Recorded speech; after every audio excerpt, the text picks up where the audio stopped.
Hitler and his Nazi regime are invading sovereign states all over the continent. What a catastrophe. Hang on, I'm getting a call from our correspondents all across the continent. Resistance groups are popping up all over Europe to try to end Hitler's fascism. But what are these resistance groups truly trying to do? Are they trying to end Hitler's persecution, or are they simply trying to make their state survive the war? Now off to my correspondent in Warsaw, Poland, Oliver. I am standing just outside of Warsaw after the tragic events of the largest Jewish resistance act of World War II, the Warsaw Ghetto Uprising. On April 19th, the Jewish residents of the Warsaw Ghetto decided to take up arms against their Nazi oppressors who had been taking large numbers of Polish Jews and sending them to concentration camps. The Germans, caught off guard by the sudden spark of Jewish nationalism, were pushed back to everyone's shock and lost control of the ghetto. The Jewish Fighting Organization was at the head of the victory, using the tight, dark, and familiar corners and buildings of the ghettos to their advantages. The resistance group held domination over the ghetto, but the Germans were not going to give up that easily, bombarding the small Jewish numbers with flamethrowers, poisonous gas, dogs, and fire from guns and tanks. But like most underdog stories, the small army of resistance fighters held the Germans back until April 22nd, when the Germans changed their tactics. Now, roaming in small groups, the Nazis began burning down the ghetto in attempts to force the Jewish Fighting Organization out of hiding. This went on for weeks, with the resistance avoiding capture in all ways until May 8th, when the Nazis managed to capture the headquarters, and the headquarters were overrun. The Warsaw Ghetto Uprising ended with the demolition of the synagogue and Jürgen Stroop's report, where he wrote that the Warsaw Ghetto was no more. The Polish government continues to work in exile as they seek a resolution to the German occupation of their country. Gaining support from the Allies seems to be the way of choice. Polish war motives are beginning to spread through the U.S. to rouse support. Domestically, the government has connections to the Home Army, which has been doing its best to disrupt the German army and sabotage their materials through raids and stealthy operations. Jake, from what I have observed, the Jewish populations throughout Poland seem to be focused on their own liberation without assistance from the large government. Meanwhile, the government seems to be set on removing the Nazis from power before worrying about their Jewish community. I just listened into a radio speech from Stalin, and it seems he is calling upon every individual Soviet citizen to take up arms against the German advance. He mentioned the necessity of partisan movements to sprout up in the countryside to destroy German lines by any means possible, including scorching the earth ahead of them if necessary. It seems the strong Soviet nationalist feeling has uplifted and reformed the defeated Red Army to protect the motherland. However, sympathy for the Jews may also play a factor, as seen in a report from one active eyewitness Soviet partisan. In addition to this report, which states and describes the brutality of Nazis towards the Jews, Jewish units made up around 10% of the entire partisan movement, which is consisted of more than 300,000 people. These units were absorbed over time as the effort grew. It seems that the Jewish liberation movement also plays a factor in the Soviet cause, despite some initial anti-Semitism in the beginning. Thank you. Back to you, Jake. Thanks, Tom. Now let's hear from a reporter in Paris, Phillips Lee. Thanks, Jake. Over here in Western Europe, the Nazis have launched their Western campaign and conquered Belgium, Luxembourg, and the Netherlands. Additionally, with the failure of the French army and the Nazis outflanking the Maginot Line, the Nazis have swiftly entered and conquered France with ease. Because of Germany's intimidating and overwhelming success in the early stages of World War II, many of the French, with the exception of some lone resistors, were certain any resistance would be futile and all in vain. Even when Vichy France passed anti-Semitic laws against the French Jews, many people were indifferent and considered the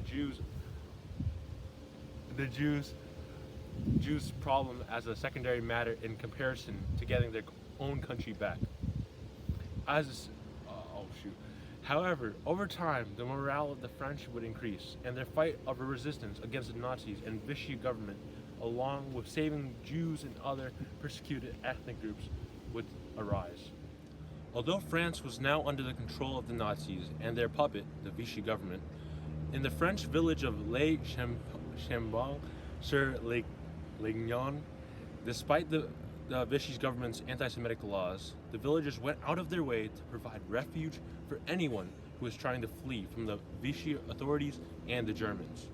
These villagers' act of defiance against their puppet state in order to save many lives of the persecuted shows that their efforts for resistance were to save the lives of those persecuted by the Nazis.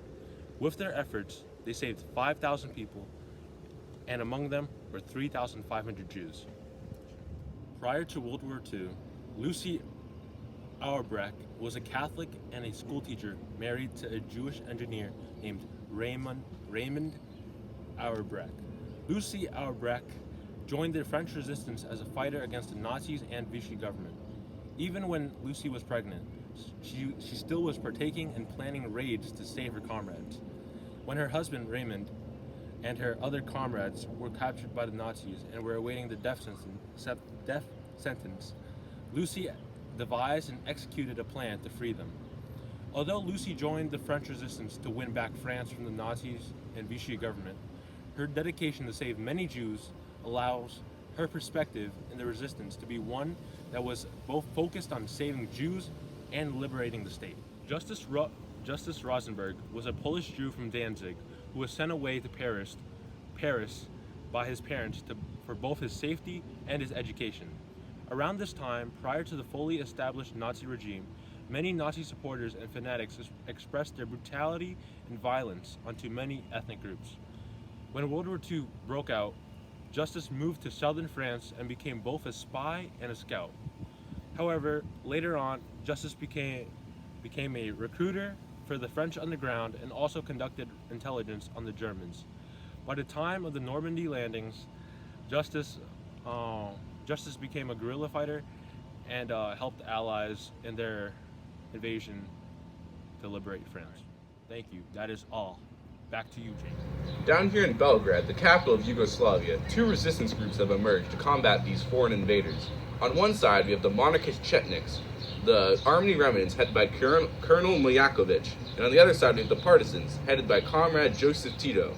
Unfortunately, these groups fight each other as much as they fight the Germans because of their conflict and ideology.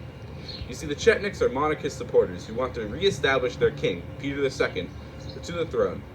They rose up in hatred of the Germans, as well as the desire to have the sovereignty of their country back. The Chetniks were concerned about civilian populations, however, and harsh German retribution on civilians due to resistance forced them to scale back large resistance operations. The group, unfortunately, at the end of the war, the group became Serbian nationalist and harshly anti-communist, as well as being almost collaborationist with the Germans, and handed Jews over to them for their Holocaust.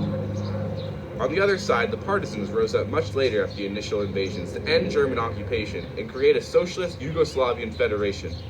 They were mostly focused on the liberation of Yugoslavia rather than the persecutions, shown by their lack of care for German punishments to civilian populations, as long as it forced more civilians to join their cause.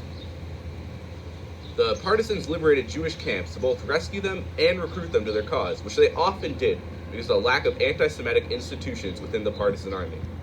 Both groups seem to be mainly focused on the liberation of their state rather than the Nazi persecution of Jews and other minorities inside of their states, although they're both sympathetic to the plight of the civilians in their own ways. You are brave correspondents out of the field for gathering this data.